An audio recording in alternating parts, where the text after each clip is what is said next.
오늘은 특별히 하나님의 아들의 어떤 특권과 그런 삶의 모습을 통해서 우리가 한번 은혜를 나누기를 원합니다.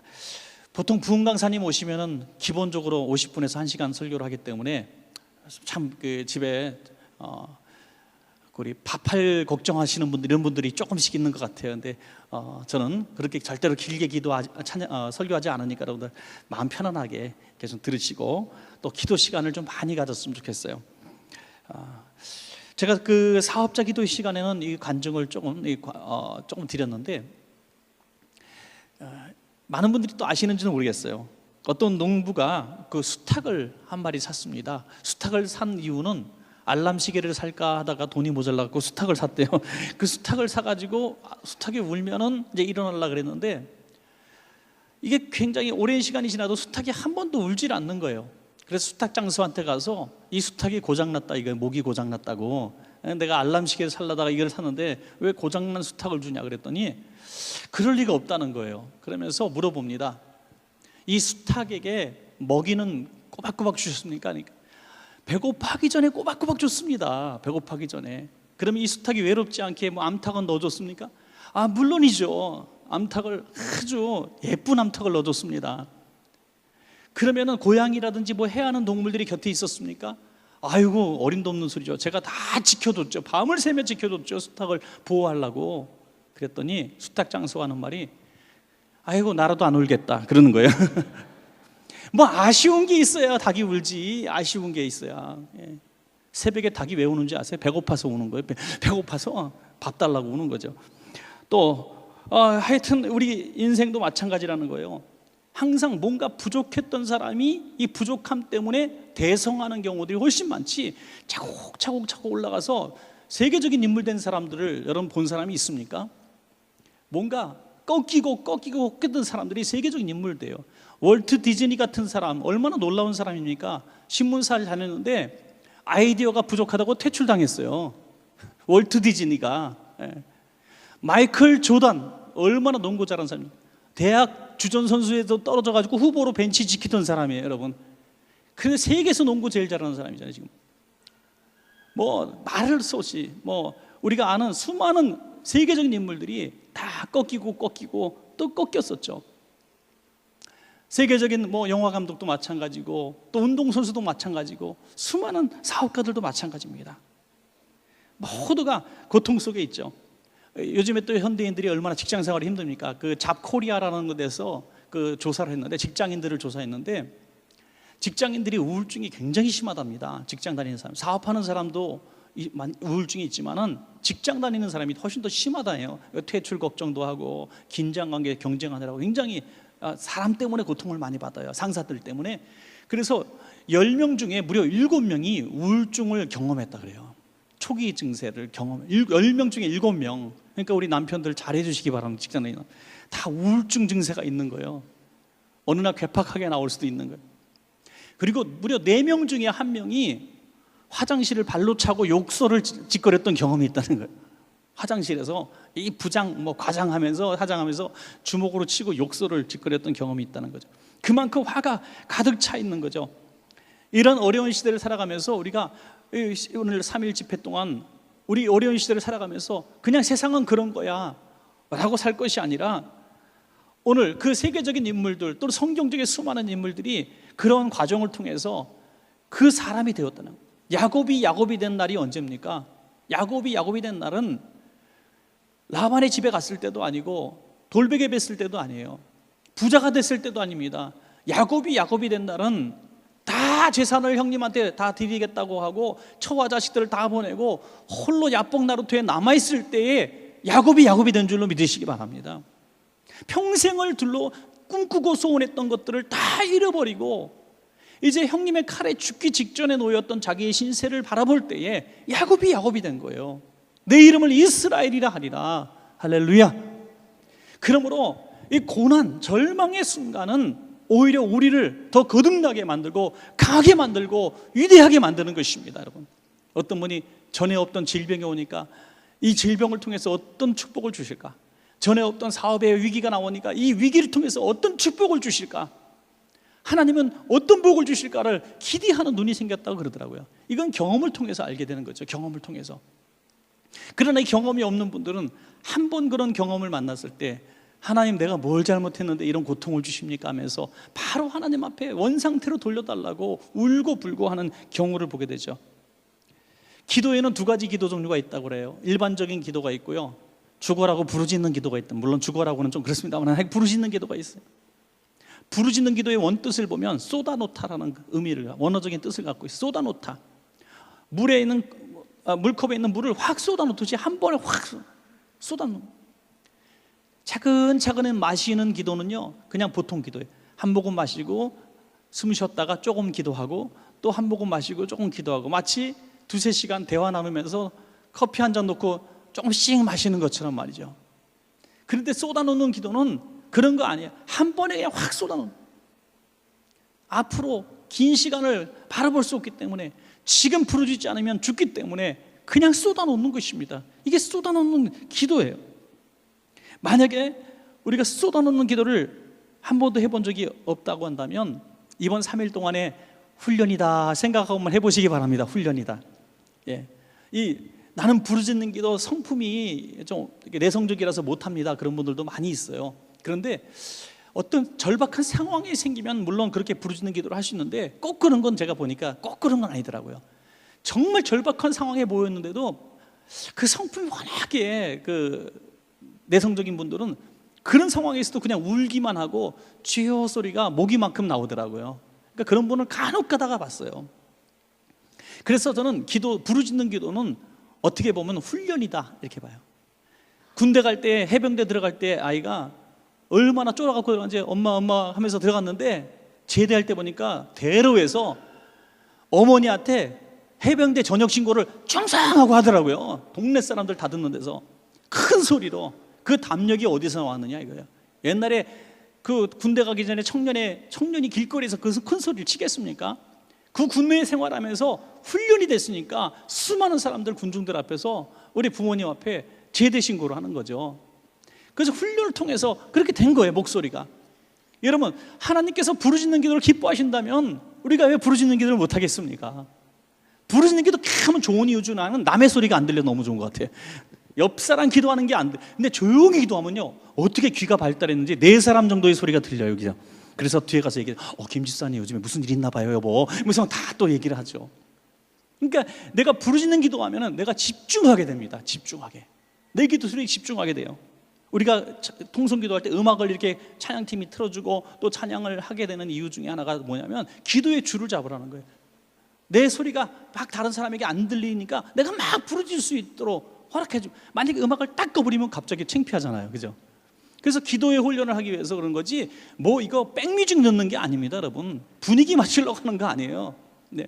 분위기 맞추려면 그냥 드럼 치고 그러면 되죠. 근데 여러분들 그 소리가 안 들리게 하려고 여러분들 이렇게 집중하게 하는 겁니다. 갈라디아서 3장 오늘 26절을 한번 보시겠습니다. 너희가 다 믿음으로 그리스도 예수 안에서 하나님의 아들이 되었으니, 종과 아들은 그 신분에 있어서 엄청난 차이가 있다는 것을 보여주죠. 하나님의 아들, 여러분 저와 여러분이 하나님의 아들 되심을 믿으시기 바랍니다. 한 집에서 산다고 아들입니까? 아니에요. 한 솥밥 먹는다고 아들입니까? 아니라는 거예요. 평소에 섞여 있으면 아들인지 뭔지 몰라요. 그런데 어떤 상황 가운데서 아들과 종이 분명히 차별이 나게 돼 있습니다, 여러분.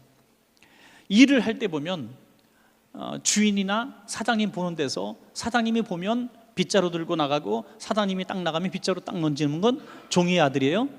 그건 종이에요. 그런데 정상적인 아들이라면 보든지 안 보든지 열심히 합니다. 왜? 자기 거니까. 이게 바로 주인과 사장 밑에 있는 종과 또 아들의 이런 모습이죠. 오늘 종은 두려움으로 일하고 아들은 사랑으로 일합니다. 책임으로 일합니다. 우리가 그리스도의 아들, 하나님의 아들이면, 그리스도인이라면 우리가 신앙생활은 두려움 때문에 하는 것이 아니라 하나님의 은혜에 감격해서 주의 은혜라고 우리가 신앙생활을 하게 돼야 정상인 줄로 믿습니다. 모든 찬양들이 보면 다 은혜를 노래하잖아요. 오늘 찬양도 주의 은혜라 하고 주의 은혜를 노래했습니다, 여러분. 그러나 수많은 이교들, 이단과 사이비들 보십시오. 두려움으로 순종하게 만듭니다. 너희가 안 하면 죽는다. 너희 부족 안 사면 죽는다. 어떤 사람은요, 뭐 당신은 40살 될 때까지 물에 가지 마세요. 그랬더니 목욕탕도 안 갔대. 40세 때. 참 기가 막히지 않아요? 그런 기가 막힌 일, 더 기가 막힌 일이 수만 가지가 제가 들었는데 그거 다 얘기하면 오늘 또 잔인하고 힘드니까 그거 얘기할 필요 없지만, 이단에 얽민 사람들은 두려움 때문에 별의별 짓을 다 합니다. 여러분 그렇게 이단에 사로잡힌 정말 이교적인 신앙을 바탕으로 하던 이 종교생활은 두려움으로 하지만은 우린 두려움이 아니라 주님의 은혜에 대한 감사와 사랑으로 우리가 신앙생활을 해야 우리가 아들의 신앙생활인 줄로 그렇게 믿습니다. 여러분, 로마서 8장 15절 보니까 너희는 다시 무서워하는 종의 영을 받지 아니하였고 양자의 영을 받았으므로 아바, 아버지라 부르짖느니라. 하나님을 아버지라고 부를 수 있다는 것이 얼마나 큰 특권이고 축복입니까? 여러분, 하나님을 아버지라고 부르는 사람에게는 하나님의 아들됨의 증거들은 오늘 성경을 통해서 여러 군데 볼 수 있는데, 첫 번째로 저는 하나님의 아들 된 사람은 하나님으로부터 징계와 사랑을, 위로를 받습니다. 여러분, 징계도 있고 위로도 있어요. 찬양도 있잖아요. 때리시고 어루만져. 징계가 있고 위로가 있습니다. 모델을 부모님으로 주신 것 같아요. 부모님이 애들 말 안 들으면 회초리 갖고 두들겨 패잖아요. 그죠? 아, 오늘 스트레스 많아. 회사에서 오늘 열받는 일이 있어. 그래갖고 우리 자식놈들 나와. 해갖고 자식놈들 두들겨 패는 사람이 있습니까, 여러분? 이게 스트레스로 사람 때리는 부모가 세상에 어디 있습니까? 때리고 괜히 때렸다고 후회하고, 방에 가서 눈물 한번 찔끔 흘리고 잠자는 애 종아리 만지고, 이게 부모 아니에요? 그럼에도 불구하고 때릴 수밖에 없는 상황이면 때려야 교육을 되는 거죠. 그게 바로 하나님의 마음이라는 거죠.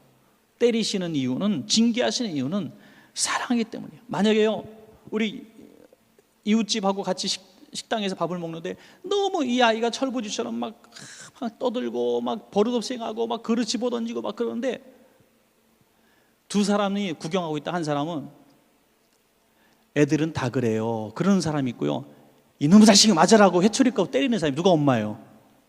애들은 다 그래요가 엄마입니까?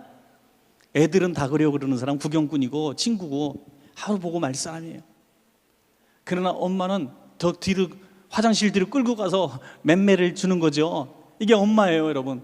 근데 그 역할이 바뀌면요, 엄마가 그 사람 머리끄댕이 잡고 싸운다. 이제 그러니까 내 새끼 왜 때리냐고. 내 새끼는 내가 때려야지. 우리가 하나님의 매를 맞지 않으면 사단에게 매를 맞습니다. 하나님의 매 맞는 것이 축복인 줄로 믿으시기 바랍니다. 하나님께 매를 맞아야지. 왜 우리가 악한 영들에게, 사단에게, 술에, 폭력에, 음란하고 간음하고 더러운 것들에게, 우리가 이 악한 것들에게 매를 맞아야 되겠습니까? 하나님께서 매를 치시는 것은 우리를 살리기 위해서 매를 치시는 거고, 악한 마귀는 우리를 죽이려고 매를 대는 겁니다.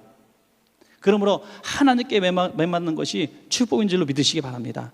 오늘 우리가 당하는 환난이 있을 때 우리는 빠르게 판단해야 됩니다. 하나님이 나를 이렇게 징계하시는구나. 이 징계를 깨달을 때에 하나님 은혜에 감사하게 되고, 내가 돌이키게 되고, 그 징계 때문에 내가 살아났다고 감사하게 되는 것입니다. 만약에 그 자식된 입장에서 부모님이 때리는 것을 오해하고 화풀이를 하신다고 생각하면은 이게 맞아지겠냐 이거죠. 부모님이 매들고 회차리 들고 때리는데, 그래요, 회사에서 얼마나 어려운 일이 많으셨으면 이렇게 스트레스가 많으셔서 저한테 화를 푸십니까? 자식된 도리로 맞아드리죠. 뭐 시컨 때리세요, 분풀 때까지. 이러고 맞는 자식이 또 어디냐 이거죠. 근데 많은 성도님들이 하나님이 때리시는 징계에 대해서 그렇게 받고 있다는 거예요. 뭐 이 비유가 너무 비약적일지 모르겠지만 저는 그렇게 봤습니다. 누가 봐도 회개할 문제로 하나님께 징계를 지금 받아요. 누가 봐도 10명 중에 9명은 다 그렇게 인정해요. 저번 내가 혼날 줄 알았어 그래요. 그런데 그분은 이렇게 말하더라고요. 아유, 하나님이 언젠가 때가 되면 풀어주시겠죠 뭐. 그게 아니라 자기가 풀어야 되는데 하나님이 풀어주셔야 되겠죠 뭐. 그냥 감나무 밑에서 입 벌리고 누워있는 모습. 지금 하나님은 징계하시는 중이에요. 징계할 때 제일 얄미운 사람, 때릴 때 제일 얄밉고 더 맞아야 될 사람은 뭐냐면 맞는 이유를 모르는 사람이에요. 너 잘못했지? 잘못했다 그래. 끝까지 잘못한지 모르겠다고 맞는 애들, 제일 때리는 사람 마음을 아프게 하는 것이죠. 저는 그것을 깨닫기까지는 뭐가 있어야 되는가? 하나님의 아버지에 대해서 알아야 된다 이거죠. 관계가 있는 사람은 그것을 알고, 관계가 없는 사람은 그걸 모릅니다. 모르는 사람이 때리면 이유를 모르고 맞는 거예요. 그러나 부모님이 때리면 이유를 알고 맞는 겁니다. 하나님이 때릴 때 이유를 모르는 사람은 사생자라는 거예요. 하나님이 때리실 때 내가 맞는 이유를 모르고 맞는다는 것은 하나님을 향해서 원망하기 때문에 종이라는 겁니다. 때리실 때 내가 맞을 줄 알았어, 내가 잘못했지, 죄송합니다, 이렇게 말할 수 있는 사람이 자식이라는 거예요. 그게 가족이라는 것입니다. 여러분 징계가 있을 때, 지금 어려움이 있을 때, 경제적인 환란이 있을 때, 육체적인 아픔이 있을 때, 풀리지 않는 문제가 있을 때, 이게 징계라고 분명히 믿어지는데 징계의 이유는 모르고 그냥 빨리 문제 해결되기 위해서 내가 주여 주여 3번 하면 될 줄 아는 이런 마음이 있었다면 오늘 생각을 바꾸시기를 주의 이름으로 부탁합니다. 이 징계의 목적을 우리가 분명히 분별하고 이 징계를 주신 이유를 알고 그것을 알기 위해서 우리는 기도하는 것입니다. 관계를 통해서 알게 되는 거죠. 관계를. 너 왜 맞는지 몰라? 하고 맞는다는 것은 그만큼 부모를 모른다는 거예요. 때리는 사람의 의도를 모른다는 거죠. 하나님이 딱 손을 대셨을 때, 문을 막아주셨을 때, 내게 어려움을 주셨을 때, 브레이크를 콱 밟아주셨을 때, 하나님 알았어요. 금방 바꾼다니까요, 돌이킨다니까요, 이렇게 말할 수 있는 것은 그분과의 관계가 형통하게 통하고 있다는 거예요. 그걸 어떻게 알 수 있는가? 그걸 기도로 풀어야 된다는 거죠. 우리 교회도 여러 번 오셨던 그 신목사님, 저는 그분이 저는 그 교회 집회를 10번 정도는 했을 거예요. 그 집회할 때마다 참 감동받는 부분이 그거였어요. 그분의 큰딸 성은이라는 아이인데 지금 거의 30살 정도 됐는데 그 정신지체가 굉장히 심해요. 그래 중증인데 병원에 가면은 얘는 20대에 죽는다고 그랬어요. 다 20대. 그래서 항상 부모 마음속에는 얘는 곧 죽을 나이, 이렇게 그냥 인정하고 살았어요. 언제 데려가셔도 데려갈 나이. 그래서 하루하루가 소중했고 하루하루가 눈물이죠. 근데 목사님이 이제 교회도 좀 크고 또 여러 텔레비도 많이 나오고 좀 유명해지고 할 때마다 좀 교만한 마음이 사실 자기도 싹 들 때가 있다는 거예요. 싹 들 때가 싹 있으면요, 이 아이는요 가만히 앉아있지 못하거든요. 예배 시간에 벌떡 일어나가지고 아버지 하고 막 강당 중앙으로 걸어 나오는 거예요. 설교 중인데. 그러면 불사 갑자기 설교가 막히는 거예요. 딸이 비틀비틀거리면서 20대의 딸이, 큰 처녀가 2,000명 예배 드리는 데서 비틀비틀거리면서 아버지 하고 뛰어온다고 생각해 보세요. 이상한 목소리 내면서. 너무 괴롭지 않겠어요? 수많은 사람이 수군거립니다. 아니, 능력 있는 목사님이 자기 딸도 못 고치나?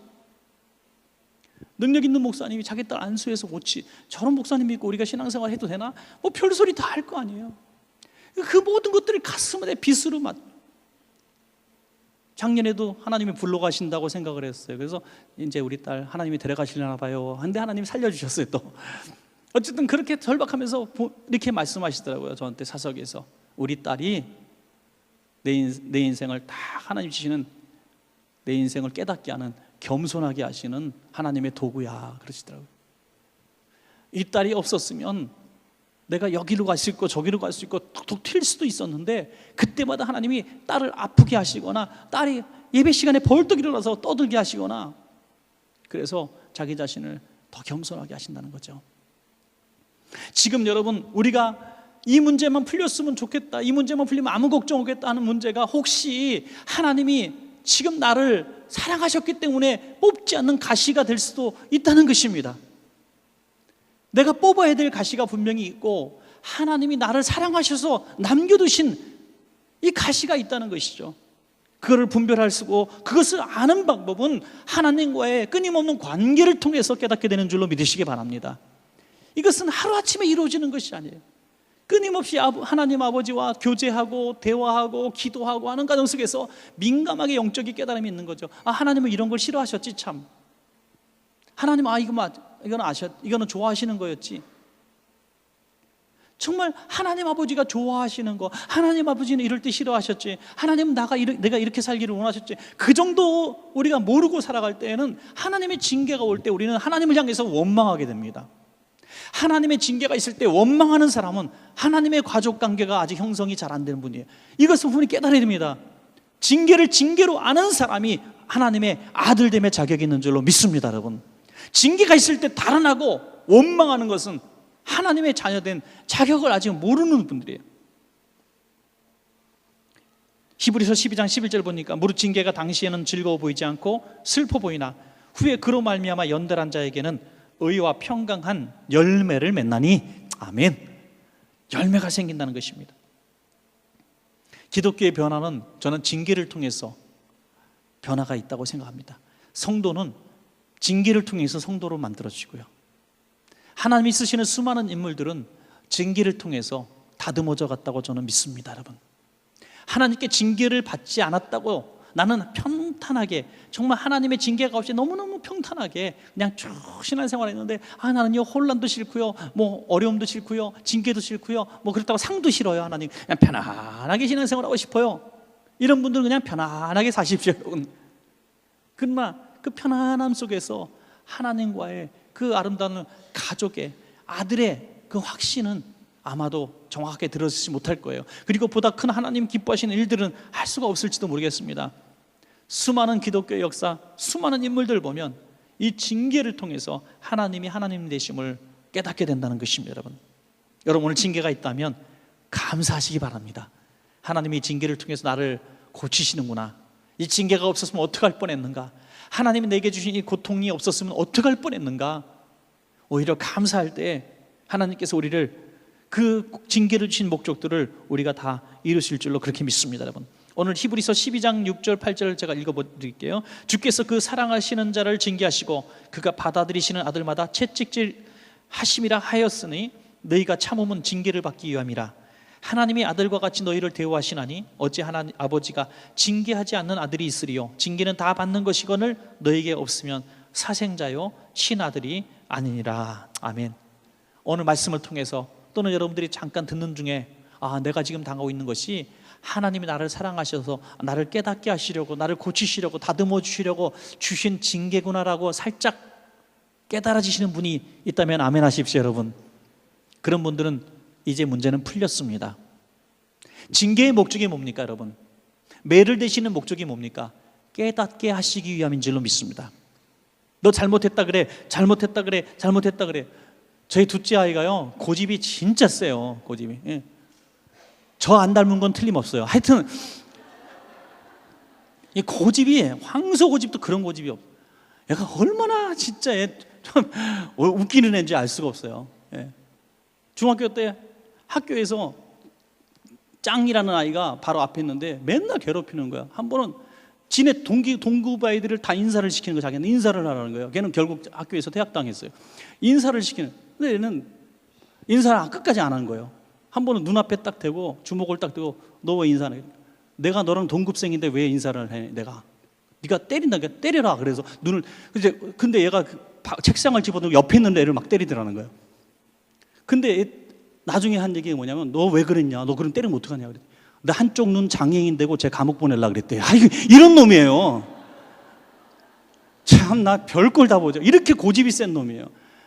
제가요 한 번은 작정을 하고 몽둥이를 들고 딱 베란다로 끌고 갔어요. 너 분명히 이거 잘못. 제가 처음으로 애를 때린 거예요. 그때 저는 애를 때려본 적이 없거든요. 그때 정말 처음으로, 막둥이는 지금도 때려본 적이 없어요. 한 번 때리는데 너 잘못했다고 입술로 딱 얘기를 하면 아빠가 그만 때린다 하고 제가 거의 30분을 때리는 것 같아요. 30분을. 애가 완전히 죽을 정도로 때렸어요. 그 다음부터 애가 경기를 내더라. 경기를. 그러더니 잘못했다고 딱 숙이더니 그 다음부터는 저로만 무서워요. 그리고 한 번 꺾이니까 야생마 길들어지기처럼 애가 순한 양이 되더라고요. 고집을 꺾을 줄 알더라고요. 야, 정말 만약에 금방 애가 깨닫고 잘못했어요 아빠 한 번 했으면 그냥 때려주고 아이고 고맙다 하고 얼씨구나 했을 텐데, 때리는 게 쉬울 거예요? 맞는 게 훨씬 쉬울까요? 맞는 게 쉬운 것 같더라고요. 그때는요. 하여튼 그렇게 때려서 애 고집을 꺾고 내 잘못한 걸 시인할 때까지 때려요. 여러분, 하나님께서 때리실 때 누가 고집이 더 센가 한번 보자 이거야. 하나님이 크게 때리실 때 하나님 잘못했어요 라고 깨닫는 사람은 그 다음 단계로 안 넘어가는데, 처참하게 맞으면서도 하나님 앞에 원망하고 이유를 몰라 하고 불평하고 내가 뭔 죄를 졌냐 그러고, 하나님 내가 뭘 잘못했냐 그러고, 내가 다른 사람을 향해서 원망하고 불평하고 비판하고 이렇게 살아가는 사람들이 이 시대에 너무나 많다는 것입니다. 하나님은 절대로 꺾어지시는 분이 아닙니다. 민감하시기를 주의 이름으로 축원합니다. 민감해야 돼요. 하나님이 나를 만지실 때 빨리 돌아서야 됩니다. 하나님을 이길 자가 누가 있습니까? 하나님의 매를 피할 자가 누가 있습니까? 사랑하는 원천가족 여러분은 두려움 때문이 아니라 아버지 하나님을 아심으로 징계에 대해서 빨리 반응하시기를 주의 이름으로 축원합니다. 여러분, 그래서 징계를 깨닫게 되는 순간 징계는 끝나는 것입니다. 이게 축복이에요. 오늘 깨달아지신 분이 아멘 하셨는데 정말 그분들은 오늘 복 받은 겁니다. 정말 복 받은 겁니다. 이 징계의 이유를 알았습니다. 하나님, 내가 이 부분을 고치겠습니다. 내가 이 부분을 잘못했군요. 그래서 하나님이 이 부분에 대해서 내게 가르쳐 주셨군요. 이제 바보 같은 게 이제 알았어요. 하나님, 내가 이거 고칠게요 하는 순간 하나님께서 그 징계의 매를 걷어가신다는 것이죠. 누가복음에 보면 15장에 보면 돌아온 탕자의 비유가 극적으로 나오잖아요. 집 나갈 때는 아들아 나가지 마라 그러니까 나 아들 안 할 거예요 하고 나가잖아요. 그죠? 나가가지고 자기 인생 살다가 다 망하고 깨지고 돼지보다 못한 처지가 되었을 때 집으로 돌아와서 한 말이 뭡니까? 아버지, 저 아들 안 할게요. 종으로 써주세요. 종으로. 난 아들 할 자격이 없습니다 라고 했어요. 그때 아버지가 뭐라고 합니까? 넌 내 아들이야 하고 반지를 껴줍니다. 아들의 신분을 회복시켜 주셨습니다. 내가 아버지의 아들이 될 자격이 없습니다라고 고백하는 자가 아들이라는 것입니다. 여러분, 하나님, 저 같은 사람 당연히 하나님 아들 아니에요? 왜 나한테 이러면 내가 섭섭하지 않아? 내가 하나님 앞에 나름대로 충성했고, 내가 뭐 주일 빠진 적도 없고, 내가 11조를 떼어먹은 적 없고, 내가 이만큼 살았는데 왜 나한테 복을 안 주십니까? 아직 조금 더 돼지하고 뒹굴어야 돼요. 아직 조금 더 망해야 돼요. 조금 더 매를 맞아야 돼요. 그런 사람은. 하나님, 이 죄인을 위해서 십자가 지셨군요. 하는 생각마다, 하는 일들마다 실수투성이고 잘난 거 하나도 없고, 하나님 마음에 아프게 하고, 성도들 마음에 아프고, 우리 관계 다 깨트리고, 자식들 힘들게 하고, 정말 잘하는 거 하나 없는, 기도도 하지 않고 충성하지도 않는 나를 위해서 예수님 십자가 지셨군요. 저는 구원받을 자격도 없습니다. 저는 사는 게 은혜입니다 라고 고백하는 순간 우리는 아들이 되는 것입니다. 여러분, 아들의 복을 받기 시작하는 것입니다. 그 오랜 동안 끌고 왔던 지긋지긋한 징계의 시간을 오늘 끊어버리십시오. 여러분, 언제까지 끌고 가시렵니까? 언제까지? 그 징계의 고리를 이제 끊어버리셔야 돼요.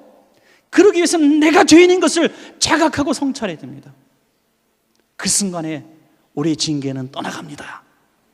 문제가 풀려질 것입니다. 여러분, 감사한 것은 이 돌아온 탕자를 품은 아버지가 하는 말이 위대한 말이에요. 이 내 아들은 죽었다가 살아났다는 거예요. 할렐루야. 우리 육신이 죽어서 죽은 게 아니라 영이 죽으면 죽은 겁니다. 깨달음 없이 징계를 받고 원망하고 불평하고 제잘나면서 살 때에, 고집을 꺾지 않을 때에 죽은 아들이에요. 집에 안 들어온 아들은 죽은 아들과 마찬가지예요. 죽었다가, 집 나갔다가 들어왔다 하지 않았어요. 죽었다가 살아났다고 했어요. 우리 영이 소생케 되는 날이 언제인지 아십니까? 회개하는 날입니다. 회개해야 우리 영이 살아나고 자식의 위치를 회복할 수 있습니다. 회개는 죄의 자각이 있어야 하는 것입니다. 그래서 오늘 첫날에는 반드시 이 문제를 짚고 넘어가야 되는 것이죠. 하나님의 의로는 징계와 어울러서 오는 것입니다. 때리시기만 하면 살 수 있는 사람이 누가 있어요? 때리면서 어루만지시는 우리 주님. 데살로니가 후서 2장 16절 17절 보니까 이런 구절이 나와요. 우리 주 예수 그리스도와 우리를 사랑하시고 영원한 위로와 좋은 소망을 은혜로 주신 하나님 우리 아버지께서 너희 마음을 위로하시고 모든 선한 일과 말에 굳건하게 하시기를 원하노라. 아멘. 우리 마음을 위로하신다 그러는데, 특별히 2장 16절에 보니까 주 예수 그리스도와 우리를 사랑하시고, 누가? 하나님께서. 저는 여기서 너무 전율을 느꼈어요. 여러분들도 찌릿찌릿하고 안 느끼십니까? 하나님께서 사랑하시는데 주 예수 그리스도와 우리를 사랑하시고, 여러분 우리를 예수 그리스도와 형제의 반열에 놓으셨다는 거예요. 하나님의 입장에서, 관점에서 있을 수 있는 일입니까? 하나님께서 예수 그리스도와 우리를 사랑하시고 우리 마음을 위로해 주셨다. 이 크게 세워주신 은혜는 우리를 아들로 생각하시기 때문에, 하나님 아바 아버지라고 부르게 하셨기 때문에 가능하신 하나님의 관점의 메시지인 줄로 믿으시기 바랍니다. 하나님의 관점의 기록인 것이죠. 에레미야서 29장 11절 보니까 여호와의 말씀이니라 너희를 향한 나의 생각을 내가 아나니 평안이요 재앙이 아니니라 너희에게 미래와 희망을 주는 것이니라. 아멘. 이제 여러분, 나는 미래가 없다, 나는 희망이 없다 말하지 마시기를 주의 이름으로 축원합니다. 신입사원 똑같이 들어왔는데 한 명은 회장 아들이고 한 명은 그냥 평사원이에요. 그런데 과장 진급할 때쯤 돼서 회장 아들이 진짜 나 과장 진급 안 하면 못하면 어떡하지? 투덜투덜거리면 아무것도 빽 없는 그 친구가 생각할 때 어떻게 생각했어요? 웃기고 들어누웠네, 그죠? 과장이고 뭐가 부장이고 이사고 뭐가 중요해. 그 친구가 나중에 사장 될 건데 투덜투덜 거릴 이유가 없는 것이죠. 우리가 하나님을 아버지로 모신다고 하면서 왜 미래가 없다고 말하고 희망이 없다고 말하고 꿈이 없다고 말합니까? 하나님을 무시하는 것이고 믿지 않는 자들로부터 조롱을 당할 것입니다. 사랑하시는 여러분, 입술에 늘 희망을 말하시고 꿈을 말하시고 믿음을 말하십시오. 우리 입술도 고치십시다. 부정적인 거 보지 말고 긍정적인 측면을 바라보면서 하나님이 나와 함께 하시니 잘 될 줄로 믿습니다. 우리 아들이잖아요. 하나님, 우리 기도할 때 대표기도 시키면, 또 구역예배 시킬 때 대표기도 시키면 자연스럽게 나오는 첫 번째 멘트가 천지만물을 창조하시고 운행하시는 주여와 하나님 아버지, 천지만물 창조하시고 운영하시는 하나님 아버지를 나의 아버지라고 부르시면서 하나님, 내가 다음 달 먹거리가 없었거든요. 힘들어 죽겠어요. 어떻게 하실랍니까? 이렇게 물어보는 거예요. 어떤 친구가 저한테 와서 목사님 정말 힘든 말인데 다음에 드릴게요. 한 달 후쯤 와서 목사님 저 진짜 힘든 말 어떻게 부탁할까 말까 염치가 없어. 왜 얘기해. 참아 못하겠어요. 다음 달 또 한 달 후에. 뭐니? 그랬더니 10,000원만 빌려주세요. 왜 웃으세요 여러분? 하나님 편에서 볼 땐 100억 1조도 10,000원도 안 됩니다. 믿습니까? 제한테 와서 10,000원 때문에 벌벌 떠는 친구를 여러분 벌써 웃잖아요. 제 수준을 높여주셔서 대단히 감사하나이다. 그런데 하나님 아버지께 우리가 머뭇거리며 그것들을 이건 큰 거야 라고 생각하면서 왜 머뭇거리고 구하지 못하십니까? 하나님 아버지 지갑 속에서 꺼냈으면 얼마든지 주실 수 있는 것들을 우리는 구하면서 왜 이렇게 부끄러워하십니까 여러분? 하나님은 우리가 어떤 경쟁을 통해서 하나님의 자식이 된 것이 아니라 하나님이 내가 너를 지명하여 불렀느니 너는 내 것이라 그랬어요. 우리를 아들로 삼으시고 선택하셨습니다. 목욕탕에 가서 아버지가 물장난치다가 애를 물속에 막 집어넣었어요. 그랬더니 반한 건 안 해. 너 반한 거 왜 이렇게 살려달라는 거냐? 내 자식 죽냐? 네 자식 죽지. 그러다는 거예요. 이게 우스갯소리지만 우스갯소리죠 물론. 그럴 땐 진짜 들어가야 돼 얘는. 그런 말하면. 그러니까 부모는 나를 그렇게 하지 않을 거라는 당연한 믿음이 있는 거죠. 그러니까 4층에서 그 캐나다 할리팍스 호텔에 대화재가 났을 때 한 6층 그 정도 4층에서 6층 사이 되는 거 제가 기억을 잘 안 나는데 그 높이에 있었어요. 부모가 먼저 애가 안 내려온 거예요. 지금 창문에 있어요. 어린아이였어요. 아버지가 뛰어라 그랬어요. 그 높이에서 아이가 비행 청소년도 아니면서 팔 벌리고 뛰었단 말이에요. 그래서 아버지가 안았어요. 정말로 어린아이에 꼬마요. 나중에 기자가 너 어떻게 그 높은 데서 뛰냐, 아버지가 뛰라 그랬거든요. 아버지가 받아줄 줄 믿었어요.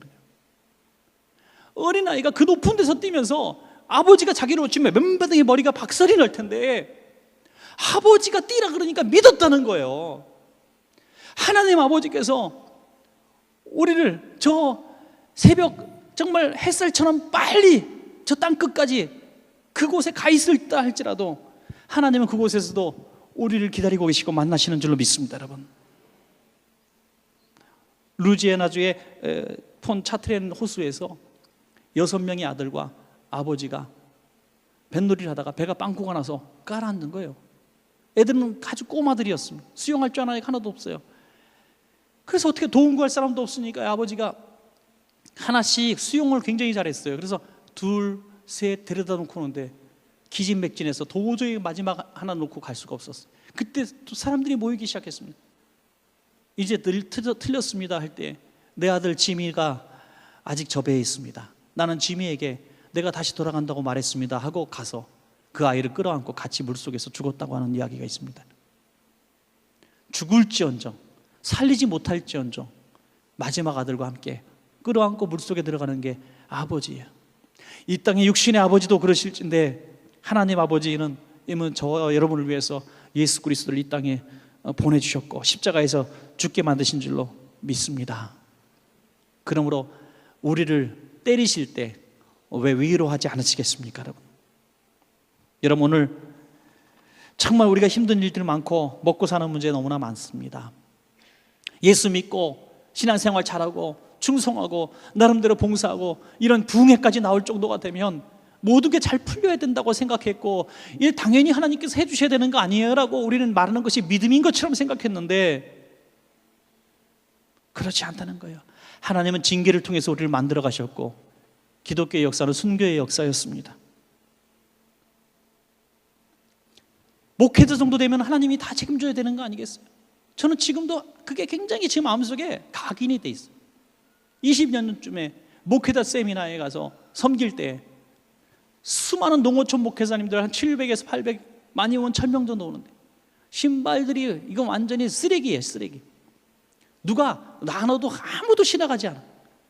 다 떨어지고 헤어지고 보세 상품도 아니 이건 완전히 흙에 묻어서 버릴 수도 없는 그런 아주 형편없는 신발들을 신고 온 그 누구 하나 번듯한 신발이 없는 농어촌 목회자들의 신발을 보면서 제가 너무너무 가슴이 아파가지고 그때 한 달 월급을 그들에게 위에 써달라고 헌금을 드렸던 기억이 나요. 어떻게 할 수가 없더라고. 하나님 시골에서 농어촌에서 성도 몇 명 놓고 몸부림치며 기도하고 목회하는 목사님들 적어도 신발 깨끗한 거 하나 정도는 주셔야 되는 거 아닙니까? 하나님 왜 이렇게 평범한 사람들보다도 비참하게 비루하게 살아야 됩니까? 그때만 해도 잘 깨닫지 못했어요. 근데 지금 조금씩 깨달아집니다. 그것이 하나님의 사랑과 하나님의 어떤 징계 뭐 이런 것들은 아니라는 거죠. 하나님의 품 안에 있다고 해서 하나님의 사랑 안에 있다고 해서 우리가 생각하는 것만큼 우리가 원하는 소원들이 다 이루어지는 것은 아니라는 거죠. 하나님은 우리의 가장 중요하게 보시는 것은 우리의 영혼과 우리의 교제인 줄로 믿으시기 바랍니다. 하나님의 관심은 우리가 가진 액세서리에 있지 않고 우리에게 있습니다. 근데 우리는 하나님과의 관계에 관심이 없고 유산에 관심이 있습니다. 우리가 손목에 시계 차고 또 우리가 귀에 보석 걸고 우리가 큰 집 사고 이게 관심 있는 것이죠. 하나님은 그거 필요 없다는 거예요. 하나님은 우리와의 관계를 위해서 그 모든 것들을 이동하시고 움직이시는 줄로 믿으시기 바랍니다. 그러므로 우리가 이 땅에 살면서도 평안하고 꿈을 이루고 잘 되기를 원해서는 이 모든 것들이 필요 없다는 고백이 있어야 되는 것이죠. 하나님 한 분만으로 만족합니다. 주님 한 분만으로 만족합니다. 주님과의 사랑 교제면 나는 만족합니다. 가난해도 좋습니다. 배고파도 좋습니다. 죽어도 좋습니다. 그럴 때에 징계는 거두어지고 우리 삶에 하나님이 우리가 구하자는 것까지도 채워주시는 그의 나라와 의를 구하는 자들에게 채워주시는 그것들이 우리에게 주어질 줄로 믿습니다.